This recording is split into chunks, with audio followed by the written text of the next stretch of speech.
જય શ્રી કૃષ્ણ, જય દ્વારકાધીશ, મહાદેવ હર. દ્વારકેશ જ્યોતિષના આ નવા વિડીયોમાં આપ સૌનું સ્વાગત છે.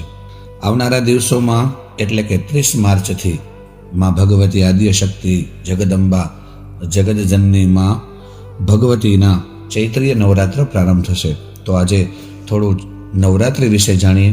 700 મંત્રના ચંડી પાઠને ગુજરાતીમાં દરેક અધ્યાયનો સાર સંક્ષિપ્તમાં આપણે વર્ણન કરશું. આ પાઠથી પણ ચંડી પાઠનું ફળ મળે છે. અને નવરાત્રિ કેટલી છે, નવરાત્રિ શું છે અને નવરાત્રિમાં શું કરવું જોઈએ, કયા માતાજીનો પાઠ કરવો જોઈએ, આપણા કુળદેવી કેમ પ્રસન્ન કરવા જોઈએ, આ વગેરે આપણે જાણીએ. જો તમે નવા હોવ તો આ વિડીયોને લાઈક કરજો, શેર કરજો અને એની સાથે આપણા ચેનલને સબસ્ક્રાઈબ પણ કરજો. અને વિડીયોને અંત સુધી જોજો તો તમને ઘણી બધી માહિતી જાણવા મળશે. અને કમેન્ટમાં જય માતાજી જરૂર લખજો, જેથી કરીને તમારા કુળદેવીના આશીર્વાદ તમને ખૂબ મળે. આવો વિડીયોમાં આગળ વધીએ. સનાતન ધર્મના નવા વર્ષનો પ્રારંભ ચૈત્ર મહિનાથી થાય છે. આ સાથે આપણું સંવત પણ બદલે છે. આપણે સૌ કારતક મહિનાથી આપણું નવું વર્ષ ઉજવીએ છીએ, પણ સાચું તો આ ચૈત્ર મહિનાથી જ આપણું નવું વર્ષ પ્રારંભ થાય છે. વર્ષના પ્રારંભમાં જ મા ભગવતીના નવરાત્ર આવે છે. એમ આખા વર્ષની 4 નવરાત્રિ છે. ચૈત્રીય એટલે વસંત નવરાત્રિ, અષાઢ એટલે ગુપ્ત નવરાત્રિ, શારદીય એટલે આસો મહિનાની નવરાત્રિ અને મહા મહિનાની પણ ગુપ્ત નવરાત્રિ. નવરાત્રિના 9 દિવસો એ 3 અલગ અલગ દેવીઓના સ્વરૂપોને સમર્પિત છે. પહેલાના 3 દિવસો મહાકાળીના ગણાય છે, બીજા 3 દિવસો મહાલક્ષ્મીના ગણાય છે અને ત્રીજા 3 દિવસો એટલે કે અંતિમ 3 દિવસો એ બુદ્ધિના દેવી સરસ્વતીની પૂજા માટે અર્પિત કરવામાં આવે છે. એટલે મહાકાળી છે એ બળ આપે, મહાસરસ્વતી બુદ્ધિ આપે અને મહાલક્ષ્મી ઐશ્વર્ય આપે. બળ, બુદ્ધિ અને ઐશ્વર્ય આ ત્રણેય વસ્તુ આપણે પ્રાપ્ત થાય છે નવરાત્રિની ઉપાસના દરમિયાન. 9 દિવસ આ નવદુર્ગાના ગણાય છે. આપ જાણતા જશો કે 9 દિવસના અલગ અલગ દેવીના નામ છે. પ્રથમમ શૈલપુત્રી, પહેલા દિવસના અધિપતિ શૈલપુત્રી છે. દ્વિતીય બ્રહ્મચારિણી, તૃતીય ચંદ્રઘંટા, કુષ્માંડા, ચતુર્થકમ એટલે કે ચોથા દિવસમાં કુષ્માંડા, 5મા સ્કંદમાતા છે, 6ઠા દિવસના કાત્યાયની છે, 7મા દિવસના કાલરાત્રિ છે, 8મા દિવસના મહાગૌરી છે અને 9મી રાત્રિના એટલે કે નવરાત્રિના સિદ્ધિદાત્રી છે. આ પછી 10મા દિવસે વિજયાદશમી આવે અને વિજયાદશમીના દિવસે શસ્ત્ર પૂજા કે તમારા જે કંઈ પણ વાહન છે આ બધાની પૂજા કરવાનું પણ મહત્વ બતાવે છે. હવે આગળ કઈ રીતે આ પૂજા કરવી જોઈએ એ પણ જાણીએ. નવરાત્રિના પહેલા દિવસે એક ઘડાની સ્થાપના કરવાની હોય છે. આપ ભૂદેવ દ્વારા અને એમની સલાહ મુજબ આ ઘટ સ્થાપના કરવી જોઈએ. જો ભૂદેવ ના હોય તો જ તમે તમારી રીતે આ વિધિ કરી શકો છો, પણ પહેલાં ભૂદેવ દ્વારા જ સ્થાપન કરવાનો આગ્રહ રાખો, કેમ કે મંત્રો દ્વારા જે પૂજા થાય એ વધારે પૂર્ણ ગણાય છે. અને આ ઘટ સ્થાપનાનો સવારનો જ સમય રાખવો જોઈએ. ઘટ સ્થાપના કરવામાં દેવી ભાગવત એવું કહે છે કે કોઈ મુહૂર્ત જોવાની જરૂર નથી. અને જો હવે ભૂદેવ ન હોય તો તમારી રીતે ઓમ એમ રીમ ક્લીમ ચામુંડાય વિચ્ચય નમઃ આ મંત્ર નવાર્ણ મંત્ર કહેવાય. આ નવાર્ણ મંત્ર દ્વારા મા ભગવતીની પૂજા અને સ્થાપના કરી શકો છો. માતાજીની એક મૂર્તિ કે છબી એક બાજોટ કે પાટલા ઉપર એક લીલું ગરણું પાથરી એના ઉપર મગનો ઢગલો અથવા તો સાથીઓ બનાવી ત્યાં એ ઘટની માતાજીની છબીને બિરાજમાન કરવી. પછી એ ઘટની સ્થાપના કરવી. એ ઘડામાં પાણી, સોપારી, રૂપિયાનો સિક્કો, હળદરનો ગાંઠિયો, ફૂલ, આસોપાલવના કે આંબાના 5 પાન અને તેમના ઉપર ઊભું શ્રીફળ રાખવું. એ શ્રીફળ એમની ચોટી છે એ ઉપરના ભાગમાં રહેવી જોઈએ. તેલનો અને ઘીનો દીવો કરવો. અખંડ પણ રાખી શકાય અને કોઈ પણ એક દીવો પણ કરી શકાય, કાં તો ઘીનો કરો કાં તો તેલનો. માતાજીની એક રોજ પૂજા કરવાની. પંચોપચાર પૂજા જેને કહેવાય. પહેલા દિવસે બ્રાહ્મણ દ્વારા જો પૂજા થઈ જાય 1650 તો વધારે સારું. અને પછી પંચોપચાર નીતિ આપણે કરી શકીએ, જેમાં તો કે ચાંદલો કરવાનો, ચોખા ચોળવા, ભગવતીને ફૂલ અર્પણ કરવું, લાલ ફૂલ મળે તો વધારે સારું, ફૂલનો હાર પહેરાવવો, ધૂપ આપવો ભગવતીને, એની સામે દીવો રાખવો અને પ્રસાદ એટલે કે ભોગ ધરવો. અને છેલ્લે માં ભગવતીની આરતી કરી અને ચંડી પાઠ વાંચવો અથવા તો સાંભળવો. ચંડી પાઠમાં 13 અધ્યાય હોય છે, તો એક દિવસમાં 13 અધ્યાય ભૂદેવ દ્વારા જ કરાવી શકો એમ છો. અને જો જાતે કરવું હોય તો કદાચ તમે રોજ એક અધ્યાય વાંચશો તો પણ થઈ જશે. હવે આગળ ચંડીપાઠના 13 અધ્યાય શું છે અને તેનું શું વર્ણન છે એ સાંભળીએ. ચંડીપાઠની ઉત્પત્તિ શું છે એ પણ એમાં આપણે વર્ણન કરશું, પણ સંક્ષિપ્તમાં કરશું. ચંડીપાઠ શું છે? વેદવ્યાસજીએ 18 પુરાણની રચના કરી. એમાં એક માર્કંડેય પુરાણ પણ છે. એ જ માર્કંડેય પુરાણમાં મહામુનિ ભગવાન માર્કંડેયજીએ આ 13 અધ્યાયનું એક દેવીનું ચરિત્ર કહ્યું છે, જેને દુર્ગા સપ્તસતી અથવા ચંડીપાઠ પણ કહેવામાં આવે છે. આ ચંડીપાઠના શ્લોકો સંસ્કૃતમાં છે, જે મનોવાંછિત ફળ આપનારા છે, પણ સામાન્ય માણસના આ શ્લોકોનો પાઠ નહીં કરી શકે અને કરવો પણ નહીં, કેમ કે શ્લોકમાં અશુદ્ધિ થાય તો તેનું વિપરીત ફળ મળે છે. માટે આપણે આ વિડીયોમાં ચંડીપાઠના 13 અધ્યાયનો માત્ર સાર રજૂ કર્યો છે, જે સામાન્ય માણસ પણ જો વાંચે તો તેનું કલ્યાણ થાય અને ચંડીપાઠમાં શું છે એ સામાન્ય માણસને પણ સમજાય. હા, તમારે જ્યારે કોઈ કામના કે માતાજીની કૃપા માટે ચંડીપાઠ કે ચંડી યજ્ઞ કરાવવા હોય તો બ્રાહ્મણને જ બોલાવીને કરાવવા, કેમ કે તેમાં ચંડીપાઠના શ્લોક જ બોલવાના હોય છે. એનું ખાસ ધ્યાન રાખવું. આ માત્ર દરેક વ્યક્તિને ખ્યાલ આવે કે ચંડીપાઠ એટલે શું, એના માટે દરેક અધ્યાયનો સાર રજૂ કર્યો છે. ચાલો આગળ જાણીએ. સૌથી પહેલા અધ્યાયનો સાર શું છે એ જાણીએ. તો પહેલા અધ્યાયનો સાર એ પ્રમાણે છે. માર્કંડેયજી બોલે છે, સૂર્યના પુત્ર સાવરણીના જન્મની હું કથા કહું છું. સ્વારોચિક નામના મન્વંતરમાં સુરથ નામે એક રાજા થયો, જે પ્રજાપાલક હતો. કોઈ કારણસર આ રાજાના 2 શત્રુ હતા, જેના નામ હતા કોલા અને વિધ્વંસી. રાજાનું એમની સાથે યુદ્ધ થયું અને સુરથ રાજાની હાર થઈ. રાજા મેધા ઋષિના આશ્રમમાં આવ્યા અને ત્યાં રહેવા લાગ્યા. સુરથ રાજાને આશ્રમમાં એક વૈશ્ય મળ્યો. તે વૈશ્યનું નામ હતું સમાધિ. એ સમાધિને પણ એમના પરિવારે ઘરની બહાર કાઢી મૂકેલો હતો. તેથી સુરથ રાજા અને સમાધિ વૈશ્ય બંને મેધા ઋષિ પાસે ગયા અને પોતાના દુઃખનું કારણ પૂછ્યું. ત્યારે મેધા ઋષિ બોલ્યા, આ તો મહામાયાની માયા છે, જે મોહ અને બંધનમાં નાખે પણ છે અને મુક્ત પણ કરે છે. ત્યારે સુરથ રાજા બોલ્યા, આ મહામાયા કોણ છે એ જણાવો. ત્યારે મેધા ઋષિ બોલ્યા, જ્યારે ભગવાન વિષ્ણુ યોગ નિદ્રામાં સૂતા હતા ત્યારે તેમના કાનના મેલમાંથી 2 અસુર ઉત્પન્ન થયા, જેમનું નામ હતું મધુ અને કૈટભ. આ બંને વિષ્ણુ ભગવાનની નાભી કમળ ઉપર તપ કરી રહેલા બ્રહ્માજીને મારવા દોડ્યા. ત્યારે બ્રહ્માજીએ ભગવાનને જગાડવા યોગ નિદ્રાની સ્તુતિ કરી અને એ યોગ નિદ્રા ભગવાન વિષ્ણુના શરીરમાંથી બહાર આવ્યા અને ત્યારે ભગવાન વિષ્ણુ જાગૃત થયા અને બંને રાક્ષસની સાથે 5 વર્ષ સુધી યુદ્ધ કર્યું. બીજી બાજુ મહામાયાએ આ બંને રાક્ષસને મોહમાં નાખ્યા અને બંને રાક્ષસ વિષ્ણુ ભગવાનને કહેવા લાગ્યા કે અમે તમારી શૂરવીરતાથી રાજી થયા છે, માટે હે વિષ્ણુ તમે વરદાન માગો. ત્યારે ભગવાન વિષ્ણુ બોલ્યા કે હું એવું વરદાન માગું છું કે તમે બંને મારા દ્વારા મૃત્યુ પ્રાપ્ત કરો. બંને રાક્ષસ છેતરાઈ ગયા અને બંને અસુર બોલ્યા, તો જ્યાં સૂકી ધરતી હોય ત્યાં અમને મારો. ત્યારે ભગવાન વિષ્ણુએ પોતાની સાથળ ઉપર બંનેના મસ્તક રાખી અને ચક્રથી કાપી નાખ્યા. આ મહામાયાનો પ્રભાવ હતો અને પહેલા અધ્યાયનો સાર પણ હતો. હવે ચંડીપાઠના બીજા અધ્યાયનો સાર. ઋષિ બોલ્યા કે અગાઉના સમયમાં દેવ અને દાનવ વચ્ચે 100 વર્ષ સુધી યુદ્ધ ચાલ્યું, જેમાં મહિષાસુર નામનો દૈત્ય દેવતાઓને પરાજિત કરી સ્વર્ગનો અધિપતિ બની ગયો. ત્યારે બધા દેવતાઓ દુઃખી થઈ બ્રહ્માજીની આગેવાનીમાં ભગવાન શંકર અને ભગવાન વિષ્ણુની પાસે ગયા અને પોતાની વેદના સંભળાવી. ત્યારે ભગવાન શંકર અને ભગવાન વિષ્ણુને અતિ ક્રોધ આવ્યો. ત્યારે બધા દેવતાઓના શરીરમાંથી તેજ ઉત્પન્ન થયું અને એ એક દેવીના શરીરમાં પરિણમ્યું. ભગવાન શંકરના તેજમાંથી દેવીનું મુખ, યમરાજના તેજમાંથી વાળ, ભગવાન વિષ્ણુના તેજમાંથી ભુજા એટલે કે બાહુ, હાથ, ચંદ્રના તેજમાંથી સ્તનો, ઇન્દ્રના તેજમાંથી કમર, વરુણના તેજમાંથી જંઘાઓ અને પિંડીઓ, પૃથ્વીના તેજમાંથી નિતંબનો ભાગ, બ્રહ્માના તેજમાંથી પગનો ભાગ, સૂર્યના તેજમાંથી પગની આંગળીઓ, વસુના તેજમાંથી હાથની આંગળીઓ, કુબેરના તેજમાંથી નાક, પ્રજાપતિના તેજમાંથી દાંત, અગ્નિના તેજમાંથી આંખ, સંધ્યાના તેજમાંથી ભ્રમર અને વાયુના તેજમાંથી કાન ઉત્પન્ન થયા. અને દરેક દેવતાઓ એ દેવીને અસ્ત્ર, શસ્ત્ર અને શણગારો આપ્યા. હિમાલયે દેવીને વાહન તરીકે સિંહ આપ્યો. દેવતાઓએ એ સિંહવાહિની દેવીની સ્તુતિ કરી. એ દેવી અટ્ટાટ હાસ્ય કરતાં કરતાં રણ મેદાનમાં ઉતર્યા અને ધરતી ડોલવા લાગી. અસુરો ચોંકી ઉઠ્યા. મહિષાસુરની સેનામાં ચિક્ષુર નામનો એક અસુર સેનાનો સેનાપતિ હતો. અન્ય દૈત્યો જેવા કે ઉદગ્ર, મહાહનુ, બાસ્કલ, પરિવારિત, બિડાલ આવા અનેક દૈત્યો પોતાની સેના સાથે એ દેવી સાથે યુદ્ધ કરવા લાગ્યા. ત્યારે દેવીનો સિંહ ભયંકર ગર્જના કરવા લાગ્યો.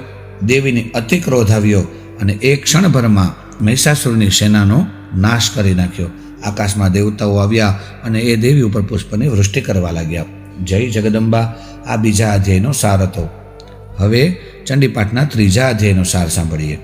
મહિષાસુરની સેનાનો માં ભગવતીએ નાશ થયો એટલે સેનાપતિ ચિક્ષુર દેવીની સામે યુદ્ધ કરવા આવ્યો. ત્યારે દેવીએ પોતાના ત્રિશુલથી એ ચિક્ષુરનો પણ નાશ કર્યો. ત્યારબાદ ચામર નામના દૈત્યને દેવીએ હુંકાર માત્રથી ધરતી ઉપર ઢાળી દીધો અને દેવીના સિંહે પોતાના પંજાથી એ ચામરનું મસ્તક પણ ધડથી અલગ કરી નાખ્યું. એ જ પ્રમાણે ઉદગ્ર, કરાલ, ઉદ્ધૃત, બાસ્કલ, તામ્ર, અંધક, ઉગ્રવીર્ય, ઉગ્રાસ્ય, મહાહનુ, દુર્ધર અને દુર્મુખ ને પણ દેવીએ પોતાના શસ્ત્રોથી હણી નાખ્યા. પોતાની સામે પોતાની સેના અને સેનાપતિઓની આવી દશા જોઈ મહિષાસુરે પાડા એટલે કે મહિષનું રૂપ ધારણ કર્યું. મહિષાસુર દેવીના સિંહને મારી નાખવા માટે દોડ્યો ત્યારે દેવીને અત્યંત ક્રોધ આવ્યો અને દેવીએ પાશ ફેંકી મહિષાસુરને બાંધી લીધો. બંધાઈ જવાથી પાડા રૂપ ત્યાગી અને મહિષાસુર સિંહનું રૂપ ધારણ કર્યું. દેવી તેને મારવા તૈયાર થયા તો મહિષાસુર ખડગધારી પુરુષના રૂપમાં સામે આવ્યો. ત્યારે દેવીએ એ ખડગ સહિત તેને વીંધી નાખ્યો. તો તે મહિષાસુર હાથીના રૂપમાં સામે આવીને ઊભો ત્યારે દેવીએ તેની સૂંઢ તલવારથી કાપી નાખી. ત્યારે મહિષાસુર ફરી પાડાના રૂપમાં આવ્યો. દેવી અત્યંત ક્રોધિત થઈને ઉછળ્યા. પોતાના પગથી એ દૈત્યને દબાવી અને ગળામાં ત્રિશુલનો પ્રહાર કર્યો. ત્યારે મહિષાસુર પાડાના શરીરમાંથી બહાર નીકળવા લાગ્યો. પણ તે બહાર નીકળે તે પહેલાં જ માં ભગવતીએ પોતાના પ્રભાવથી તેને અટકાવી દીધો અને એ દેવીએ મોટી તલવારથી તેમનું મસ્તક પણ છેદી નાખ્યું. દેવતાઓ પ્રસન્ન થયા. દેવતાઓ અને મહર્ષિઓએ એ દેવીનું સ્તવન કર્યું. ગંધર્વો ગાવા લાગ્યા અને અપ્સરાઓ નૃત્ય કરવા લાગી. આ હતો ત્રીજા અધ્યાયનો સાર. ચોથો અધ્યાય ભગવતીનો ચંડીપાઠમાં છે, જેને શકરાદય સ્તુતિ નામનો કહેવાય. આટલા આસુરોને મારી અને જ્યારે માં ભગવતીએ બધાનો સંહાર કર્યો એટલે દેવતાઓ દ્વારા સ્તુતિ કરવામાં આવી. ઋષિ બોલ્યા, અત્યંત પરાક્રમી મહિષાસુર અને તેની સેનાનો નાશ કર્યા પછી ઇન્દ્ર વગેરે દેવતાઓએ દેવી ભગવતીની સ્તુતિ કરી.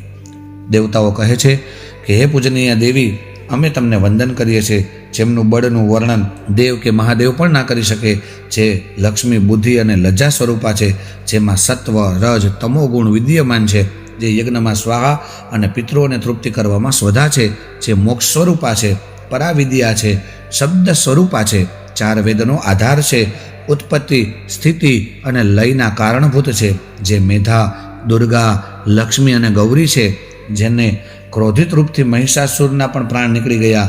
હે દેવી, જેના ઉપર આપ પ્રસન્ન થાઓ તે ધન સંપત્તિ, વૈભવ, પુત્ર પરિવારની પ્રાપ્તિ થઈ છે. હે દુર્ગા, તમે ભયને હરનારા છો, તમે બુદ્ધિ આપનારા છો, તમે દુઃખ દારિદ્રને હરનારા છો. હે દેવી, તમારું બળ, પરાક્રમ આસુરી શક્તિનો વિનાશ કરનારું છે. હે દેવી, તમે કરુણા પણ કરો છો અને યુદ્ધમાં નિષ્ઠુરતા પણ બતાવો છો. તમે અમારા ભયને દૂર કર્યો છે. હે અંબિકા, અમારું ચારેય દિશામાંથી કાયમ માટે તમે રક્ષણ કરજો. આ પ્રમાણે ઇન્દ્ર અને દેવતાઓએ શકરાદય નામની દેવીની સ્તુતિ કરી. દેવી બોલ્યા, તમે વરદાન માગો. ત્યારે દેવતાઓ કહે છે, હવે અમારે માગવા જેવું કંઈ રહ્યું જ નથી. અમારા સંકટો દૂર કરતા રહેજો અને જે મનુષ્ય તમારી આ સ્તુતિ કરે તેની દરેક મનોકામના પૂર્ણ કરજો. ત્યારે ઋષિ બોલ્યા, દેવતાઓની સ્તુતિ સાંભળતા તથાસ્તો કહીને દેવી ત્યાંથી અંતર્ધ્યાન થઈ ગયા. મેં તમને દેવતાઓના શરીરમાંથી પ્રગટ થયેલા દેવીની કથા કહી. હવે શુંભ અને નિશુંભનો નાશ કરવા ગૌરી દેવીના શરીરમાંથી પણ જે દેવી પ્રગટ થયા તેનું વૃત્તાંત કહું છું. પછી હવે આવે છે 5મો અધ્યાય. ઋષિ બોલ્યા, અગાઉના સમયમાં શુંભ અને નિશુંભ નામના બે દૈત્યોએ ઇન્દ્રને હરાવ્યો અને સ્વર્ગ પોતે લઈ લીધું અને દેવતાઓને કાઢી મૂક્યા. ત્યારે દેવતાઓ હિમાલય ઉપર આવી અને ભગવતી વિષ્ણુ માયાની સ્તુતિ કરવા લાગ્યા. દેવીને નમસ્કાર, મહાદેવીને નમસ્કાર, પ્રકૃતિ, ભદ્રા અને કલ્યાણીને નમસ્કાર, રૌદ્રા, નિત્યા, ગૌરી, ચંદ્ર સ્વરૂપા, સુખ સ્વરૂપાને નમસ્કાર, શરણાગતની રક્ષા કરનાર, સિદ્ધિ, લક્ષ્મી, શરવાણી, દુર્ગા, સર્વકારણી, ખ્યાતિ, કૃષ્ણા, ધૂમ્રા દેવી, કૃતિ, વિષ્ણુ માયા, ચેતના, બુદ્ધિ, નિદ્રા, ક્ષુધા, છાયા, શક્તિ, તૃષ્ણા, ક્ષમા, જાતિ, લજ્જા, શાંતિ, શ્રદ્ધા, કાંતિ, લક્ષ્મી, વૃત્તિ, સ્મૃતિ, દયા, તુષ્ટિ, માતા, ભ્રાંતિ, વ્યાપ્તિ અને ચૈતન્ય રૂપા તમને નમસ્કાર, તમને નમસ્કાર, નમસ્કાર અને વારંવાર નમસ્કાર હો. હે દેવી, અગાઉની જેમ અમારા સંકટનો નાશ કરો. ઋષિ બોલ્યા ત્યારે માં પાર્વતી ત્યાં સ્નાન કરવા આવ્યા. તેમના શરીરમાંથી એક દેવી પ્રગટ થયા, જે કૌશિકી તરીકે વિખ્યાત બન્યા. માં પાર્વતીનું શરીર કાળું પડી ગયું અને તે હિમાલય પર વાસ કરનારા કાલિકા દેવી તરીકે વિખ્યાત બન્યા. ત્યારબાદ શુંભ અને નિશુંભના બે સેવક ચંડ અને મુંડ ત્યાં આવ્યા અને કૌશિકી દેવી એટલે કે અંબિકાના રૂપને જોયું. એટલે ચંડ અને મુંડ પોતાના સ્વામી શુંભની પાસે ગયા અને દેવીના રૂપની વાત કરવા લાગ્યા. દૈત્યરાજ શુંભે પોતાના એક દૂતનું, જેનું નામ સુગ્રીવ હતું, તેને દેવીની પાસે મોકલ્યો. સુગ્રીવ નામનો દૂત દેવી પાસે આવી દૈત્યરાજ શુંભના વખાણ કરવા લાગ્યો અને બોલ્યો કે હે દેવી, તમે અમારા મહારાજ શુંભનું વરણ કરી લો અને એમને આધીન રહો, એ તમને અખૂટ ઐશ્વર્ય આપશે. ત્યારે મા ભગવતી દેવી બોલ્યા, હે દૂત, મેં પ્રતિજ્ઞા કરેલી છે કે જે મને યુદ્ધમાં પરાજિત કરશે એ જ મારો સ્વામી બનશે. ત્યારે દૂત બોલ્યો, હે દેવી, તમે તો બહુ ઘમંડી છો. ત્યારે દેવી બોલ્યા, હે દૂત, તું અહીંથી જા અને તારા મહારાજ શુંભ અને નિશુંભને મારી પ્રતિજ્ઞા જણાવી દેજે. પછી તેમને યોગ્ય લાગે તેમ તેઓ કરશે. જય જગદંબા. 5મા અધ્યાયનો આ સાર હતો. હવે 6ઠા અધ્યાયનો સાર જાણીએ. ઋષિ બોલ્યા કે દેવીનું આવું કહેવું સાંભળી દૂત ક્રોધિત થઈ ગયો અને પોતાના સ્વામી શુંભ અને નિશુંભ પાસે ગયો અને બધી વાત જણાવવા લાગ્યો. ત્યારે શુંભ અને નિશુંભને પણ ક્રોધ આવ્યો અને પોતાના સેનાપતિ ધૂમ્રલોચનને બોલાવી આજ્ઞા આપી કે અસુરોની સેનાને લઈ હિમાલય પર જઈ તે દેવીને બળપૂર્વક મારી પાસે લઈ આવો. ઋષિ બોલ્યા, આજ્ઞાનું પાલન કરવા માટે ધૂમ્રલોચન 60,000 અસુરોની સેનાને લઈને હિમાલય પણ આવી ચડ્યો. દેવીને પડકારીને કહેવા લાગ્યો, હે દેવી, અમારા સ્વામી શુંભનું વાત માની જા અને અમારી સાથે પ્રસન્નતાપૂર્વક ચાલ, નહીં તો તમને ઘસડતા લઈ જશું. આવું સાંભળીને દેવી અતિ ક્રોધિત થયા અને દેવીએ હુંકાર શબ્દ દ્વારા, કેવલ હુંકાર માત્રથી ધૂમ્રલોચનને બાળીને ભસ્મ કરી નાખ્યો. અસુરોને ક્રોધ આવ્યો અને દેવી ઉપર શસ્ત્રો ફેંકવા લાગ્યા. ત્યારે દેવીનું વાહન સિંહ ગર્જના કરવા લાગ્યો. કેશવાળી ઝુલાવતા યુદ્ધના મેદાનમાં સિંહ કૂદી પડ્યો અને પોતાના પંજાથી અસુરોને મારવા લાગ્યો. ક્ષણવારમાં દેવીના વાહન સિંહે અસુરોની આખી સેનાનો નાશ કર્યો. અને શુંભ નિશુંભને આ વાતની જાણ થઈ એટલે પોતાના બે સેવક એટલે કે ચંડ અને મુંડને આજ્ઞા કરી કે તમે મોટી સેના લઈને જાઓ, એ દેવીના વાળ પકડીને બાંધીને અહીં મારી પાસે લઈ આવો અને દેવીને જો તૈયાર ના થાય તો તેને દેવી અને સિંહની હત્યા કરી નાખજો અને આસુરી શક્તિનો ઉપયોગ કરવો પડે તો પણ તમે કરજો. આ 6ઠા અધ્યાયનો સાર હતો. 7મા અધ્યાયનો સાર. ઋષિ બોલ્યા, ત્યાર પછી શુંભની આજ્ઞા મેળવી ચંડ અને મુંડ વગેરે દૈત્યો ચતુરંગી સેના સાથે હિમાલય પણ આવી પહોંચ્યા. ત્યાં આવીને દેવીને જોયા. દૈત્યોએ દેવીને પકડવાનો પ્રયત્ન કર્યો. ત્યારે દેવી ક્રોધિત થયા અને દેવીમાંથી એક રૂપ કાલિકાનું રૂપમાં ફેરવાઈ ગયું અને તે કાલિકા દેવી દૈત્યોની સેના ઉપર વેગપૂર્વક તૂટી પડ્યા. કાલિકા દેવીએ દૈત્યોની સેનાને ધમરોડી નાખી. કોઈને તલવારથી, કોઈને બાણથી, કોઈને ખટવાંગથી હણી નાખ્યા. ત્યારે ચંડ દેવી સામે યુદ્ધ કરવા માટે આવ્યો. ત્યારે કાલિકા દેવીએ હુમ શબ્દનો ઉચ્ચાર કર્યો અને ચંડ ઉપર હુમલો કર્યો. ચંડના વાળ પકડી અને તલવારમાં એક જાતે ચંડનું મસ્તક કાપી નાખ્યું. આ જોઈ મુંડ પણ યુદ્ધમાં આવ્યો. ત્યારે દેવીએ રોષે ભરાઈ અને તેણે પણ તલવારથી ઘાયલ કરી ધરતી ઉપર ઢાળી દીધો અને મુંડણ પણ માર્યો ગયો. આ જોઈ અસુરોની સેના ત્યાંથી ભાગી છૂટી. ત્યારબાદ દેવી કાલિકાએ એ ચંડ અને મુંડના મસ્તક હાથમાં લીધા અને દેવી ચંડિકા પાસે જઈ અને હસતા હસતા કહ્યું, આ બે ચંડ અને મુંડ નામના પશુના મસ્તક હે દેવી હું તમને સમર્પિત કરું છું. હે દેવી, હવે તમે શુંભ અને નિશુંભનો વધ કરજો. ત્યારે દેવી ચંડિકા એક કાલિકા દેવીને કહ્યું, આ ચંડ અને મુંડને મારી ને તે મારી પાસે તમે લાવ્યા છો એટલે આજથી સંસારમાં માં ચામુંડાના નામથી તમારી ખ્યાતિ થશે. જય જગદંબા. હવે આગળ 8મા અધ્યાયનો સાર. ઋષિ બોલ્યા, ચંડ અને મુંડના માર્યા ગયા પછી દૈત્યરાજ શુંભને ક્રોધ વ્યાપી ઉઠ્યો અને તેને પોતાની સમસ્ત સેનાને આદેશ આપ્યો, જેમાં ઉદાયુધ, કંબુ, કોટિવીર્ય, રક્તબીજ જેવા મહાદૈત્યો હતા. તે બધા સજ્જ બન્યા અને હિમાલય તરફ દેવી સામે યુદ્ધ કરવા આગળ વધ્યા. આ બધું જોઈ દેવી યુદ્ધ કરવા માટે તૈયાર થયા. તેની સાથે કાલિકા દેવીએ પણ પોતાનું મુખ વધારે પહોળું કર્યું. દરેક દેવતાઓની શક્તિ પણ ચંડિકા દેવી પાસે આવી પહોંચી, જેમાં બ્રહ્માજીની શક્તિ હંસારૂઢ થઈ અને બ્રહ્માણીના રૂપે આવી, મહાદેવની શક્તિ વૃષભ ઉપર આવી, કાર્તિકેયની શક્તિ મયુર પર આવી, વિષ્ણુ ભગવાનની શક્તિ ગરુડ ઉપર થઈને આવ્યા, વરાહ ભગવાનની શક્તિ વારાહી રૂપે આવી, નરસિંહ ભગવાનની શક્તિ નારસિંહી બનીને આવી, ઇન્દ્રની શક્તિ ઐરાવત ઉપર આવી અને દેવીના શરીરમાંથી અત્યંત વિકરાળ ચંડિકા દેવી પ્રગટ થયા. મહાદેવજીને કહ્યું, તમે દૂત બનીને અસુરોને સમજાવો કે તે પાછા પાતાળમાં જતા રહે. મહાદેવજી એ દૂત બનીને અસુરોને સમજાવવા ગયા, પરંતુ અસુરો માન્યા નહીં અને યુદ્ધ કરવા લાગ્યા. દેવતાઓની બધી શક્તિઓ સાથે મળી અને દૈત્યોનો સંહાર કરવા લાગી. ત્યારે ત્યાં રક્તબીજ નામનો દૈત્ય આવ્યો. તેનું એક રક્ત ટીપું જમીન ઉપર પડે તો તેમાંથી બીજો દૈત્ય ઉત્પન્ન થતો હતો. દરેક દેવતાની શક્તિ રક્તબીજને યુદ્ધ કરે, પણ રક્તબીજ ઘાયલ થયો, પણ એના શરીરમાંથી જેટલું રક્ત નીકળ્યું એમાંથી દૈત્ય ઉત્પન્ન થયા અને તેનાથી આખી ધરતી ઢકાઈ ગઈ. ત્યારે દેવી ચંડિકાએ કાલિકા દેવીને કહ્યું કે હું રક્તબીજ ઉપર પ્રહાર કરું અને તમે એ રક્તબીજનું રક્ત અને તેમાંથી ઉત્પન્ન થતા દૈત્યને ભરખી જજો. ચંડિકા દેવી એ શૂળથી પ્રહાર કર્યો અને કાલિકા દેવીએ એ રક્તબીજનું રક્ત અને દૈત્યોને ભરખી લીધા. રક્તબીજ ધરતી ઉપર ઢળી પડ્યો ત્યારે ચંડિકા દેવીએ ખડગ, બાણ અને વજ્ર દ્વારા તેને પણ હણી નાખ્યો અને દેવતાઓ ખૂબ હર્ષ પામ્યા. જય જગદંબા. હવે આગળ 9મા અધ્યાયનો સાર. સુરથ રાજાએ મેધા ઋષિને કહ્યું કે તમે દેવીનું અત્યંત દુર્લભ ચરિત્ર અમને સંભળાવ્યું, પણ રક્તબીજના માર્યા પછી શુંભ અને નિશુંભે શું કર્યું? ત્યારે ઋષિ બોલ્યા, શુંભ અને નિશુંભ દેવી ઉપર પ્રહાર કરવા માટે દોડ્યા અને મહાસંગ્રામ થયો. નિશુંભે પોતાની ઢાલ અને તલવારથી દેવીના પ્રિય વાહન સિંહના મસ્તક ઉપર પ્રહાર કર્યો.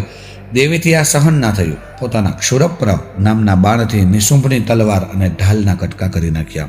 નિશુંભ દ્વારા અનેક શક્તિઓ ચલાવવામાં આવી.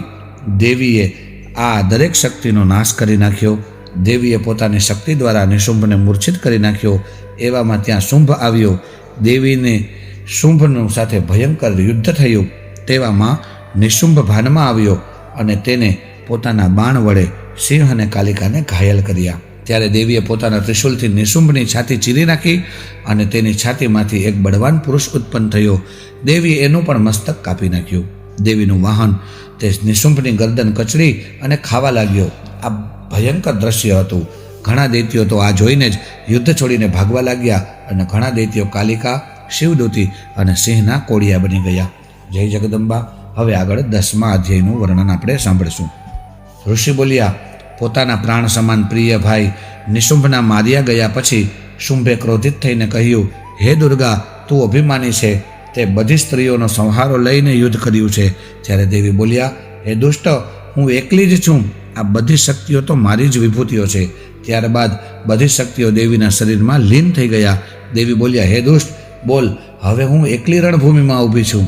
ત્યારે ઋષિ બોલ્યા કે ત્યાર પછી દેવી અને શુંભ વચ્ચે યુદ્ધ છેડાયું.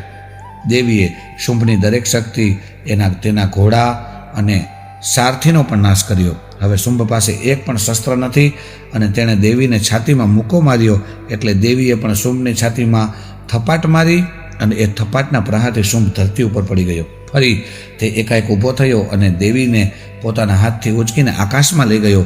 આકાશમાં બંને વચ્ચે ભયંકર યુદ્ધ થયું અને એ શુંભને પોતાના હાથથી ઉંચકી અને પૃથ્વી ઉપર માં ભગવતીએ પટક્યો અને પોતાના ત્રિશૂલથી શુંભની છાતીમાં છેદ કરી અને ધરતી ઉપર ઢાળી દીધો.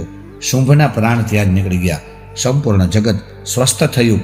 આકાશ ફરીથી સ્વચ્છ દેખાવા લાગ્યું. નદીઓ પોતાના માર્ગે વહેવા લાગી. દેવતાઓ હર્ષ પામ્યા. ગંધર્વો અને અપ્સરાઓ ફરીવાર નૃત્ય કરવા લાગી. સૂર્યનું તેજ વધ્યું, એટલે કે ઉત્તમ થઈ ગયું. અગ્નિશાળામાં બુજાયેલો અગ્નિ આપોઆપ પ્રજ્વલિત થઈ ગયો. દિશાના ભયંકર અવાજ હતા એ શમી ગયા અને મા ભગવતીની દેવતાઓ સ્તુતિ કરવા લાગ્યા. 11મા અધ્યાયમાં ફરીવાર ભગવતીની સ્તુતિનું વર્ણન છે. ઋષિ બોલ્યા કે શુંભના માર્યા ગયા પછી ઇન્દ્ર વગેરે દેવતાઓ અગ્નિ અને આગળ કરી કાત્યાયની દેવીની સ્તુતિ કરી. દેવતાઓ બોલ્યા, શરણાગતની પીડા હરનાર, તમે જગતના અધીશ્વરી છો. તમે પૃથ્વી અને જળ સ્વરૂપ છો. તમે વૈષ્ણવી વિશ્વના કારણભૂત છો. તમે મોક્ષદાયીની વિદ્યારૂપી દરેક સ્ત્રી રૂપે તેમજ છો. તમે કળા, શિલ્પ, મંગલમયી છો. તમે બ્રહ્માણી, મહેશ્વરી, કૌમારી, વૈષ્ણવી, વારાહી, નારસિંહી, ઇન્દ્રશક્તિ સ્વરૂપા, શિવદૂતી, તમને નમસ્કાર છે. તમે ચામુંડા, મહાવિદ્યા, મહારાત્રિ, મહાવિદ્યા, મહાશક્તિ, મહાસરસ્વતી, ભૂતિ, બ્રાભ્રવી, તામસી, નિયતા, ઈશા, હે મા ભગવતી તમને નમસ્કાર. હે ભદ્રકાલી, હે ચંડિકા, જે લોકો તમારા શરણમાં આવી ચૂક્યા છે તેના પર વિપત્તિ ક્યારેય નથી આવતી. અનેક રૂપા થઈ અને દૈત્યોનો સંહાર કર્યા. હે વિશ્વેશ્વરી, તમે વિશ્વનાથના પણ વંદનીય છો. આપ રોગચાળો અને મહામારીને દૂર કરતા રહો અને અમને વરદાન આપો. ત્યારે દેવી બોલ્યા, તમારી જે ઈચ્છા હોય તે વરદાન માગો. સંસાર માટે કલ્યાણકારી દરેક વરદાન હું તમને આપીશ. દેવતાઓ બોલ્યા, હે દેવી, વિઘ્નો અને શત્રુઓનો નાશ કરતા રહો. ત્યારે દેવી બોલ્યા, વૈવસ્વત મન્વંતરમાં 28મા યુગમાં શુંભ અને નિશુંભ નામના દૈત્યો પાછા ઉત્પન્ન થશે. ત્યારે હું નંદગોપના ઘરમાં યશોદાના ગર્ભથી અવતરીશ. વિંધ્યાચળ પર્વત ઉપર રહીશ અને આ બંને અસુરોનો નાશ કરીશ. હું વેપ્રચિત નામના અસુરને પણ મારીશ અને આ સમયે મારા દાંત દાડમની કડી જેવા લાલ હશે. ત્યારે દેવતાઓ અને મનુષ્યો મને રક્તદંતિકા તરીકે પણ ઓળખશે. મારા અનેક રૂપો થશે, જેમાં અયોનિજા, શતાક્ષી, શાકંભરી, દુર્ગા દેવી, ભીમા દેવી, ભ્રામરી બનીને હું દૈત્યોને મારીશ અને શત્રુઓનો સંહાર કરીશ. આ સહિતમાં ભગવતી 11મા અધ્યાયમાં વર્ણન બતાવ્યું અને હવે આગળ 12મા અધ્યાયનું વર્ણન. દેવી બોલ્યા, હે દેવતાઓ, તમે જે મારી સ્તુતિ કરી છે એ સ્તુતિને જે એકાગ્ર ચિત્ત બનીને કરશે સમસ્ત વિઘ્નોનો નાશ થશે. જે દૈત્યોને માર્યા છે એ ચરિત્રોનો જે 8મ, 9મ, 14ની તિથિએ શ્રવણ કરશે અથવા પાઠ કરશે એમના બધા પાપને બળીને ભસ્મ થશે. જે મારા ચરિત્રને સાંભળશે અથવા પાઠ કરશે તેની દરિદ્રતાનો નાશ નક્કી છે, તેને કોઈ ભય નહીં રહે. મારું આ ચરિત્ર રોગોનો નાશ કરનારું, સુખ સંપત્તિ આપનારું, પૂજા, યજ્ઞ કે મહોત્સવના દિવસે વિધિને જાણી કે જાણ્યા વિના મારા ચરિત્રનો પાઠ કરશે તેનો પણ હું સ્વીકાર કરીશ. એમાં કોઈ શંકા કે સંશય નથી. શરદ ઋતુમાં જે મારી પૂજા થાય છે ત્યારે મારા ચરિત્રનો કોઈ પાઠ કરશે કે સાંભળશે દરેક વિઘ્નોનો નાશ થશે અને તેને ધન ધાન્યની પ્રાપ્તિ થશે. ખરાબ સ્વપ્ન આવે ત્યારે, ભયંકર પીડા આવે ત્યારે, બાળકો ઉપર સંકટ આવે ત્યારે મારું આ ચરિત્ર સાંભળવું ઉત્તમ રહેશે.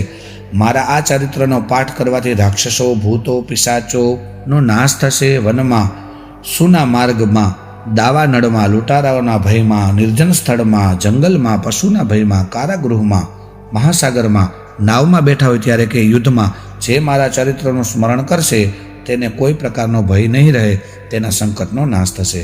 ઋષિ બોલ્યા, આમ કહી ભગવતી ચંડિકા દેવી સર્વ દેવતાઓના દેખાતા ત્યાંથી અંતર્ધ્યાન થઈ ગયા અને પછી સમસ્ત દેવતાઓ નિર્ભય બની પહેલાની જેમ પોતપોતાના લોકમાં ગયા અને યજ્ઞનો ભાગ લેવા લાગ્યા. અસુરો પાછા પાતાળમાં ચાલ્યા ગયા. આ રીતે દેવી જ્યારે જગતને જરૂર પડે ત્યારે સમયે સમયે અનેક રૂપ પ્રગટ થઈ અને દરેકનું રક્ષણ કરતા રહે છે. ધર્મમય અને બુદ્ધિ અને કલ્યાણકારી ગતિ પ્રદાન કરે છે. આ તો 12મા અધ્યાયનો સાર. હવે 13મા અધ્યાયનો સાર. ઋષિ કહે છે, હે સુરત રાજા અને હે સમાધિ, મેં તમને દેવીનું ઉત્તમ ચરિત્ર સંભળાવ્યું જે જગત સમસ્તને ધારણ કરે છે. ભગવાન વિષ્ણુની માયા સ્વરૂપા તે ભગવતી તમે અને આ વૈશ્ય મોહિત થયા છો અને આગળ પણ થતા રહેશો. માટે એ પરમેશ્વરીના શરણમાં જાઓ. માર્કંડેયજી બોલ્યા.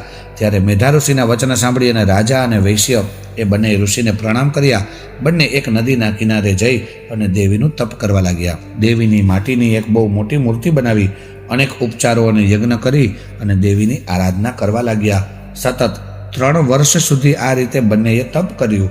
ત્યારે ચંડિકા દેવી પ્રસન્ન થયા અને બંનેને દર્શન આપ્યા. દેવી બોલ્યા, હે રાજન, હે વૈશ્ય, હું તમારા તપથી સંતુષ્ટ છું, માટે તમે જે માગશો તે હું જરૂર આપીશ. માર્કંડેયજી બોલ્યા, રાજાએ બીજા જન્મમાં ક્યારેય નષ્ટ ના થાય તેવું રાજ્ય માગ્યું અને વૈશ્યએ એવું જ્ઞાન માગ્યું કે જે મમતા, અહંકાર અને આસક્તિનો નાશ કરનારું હોય.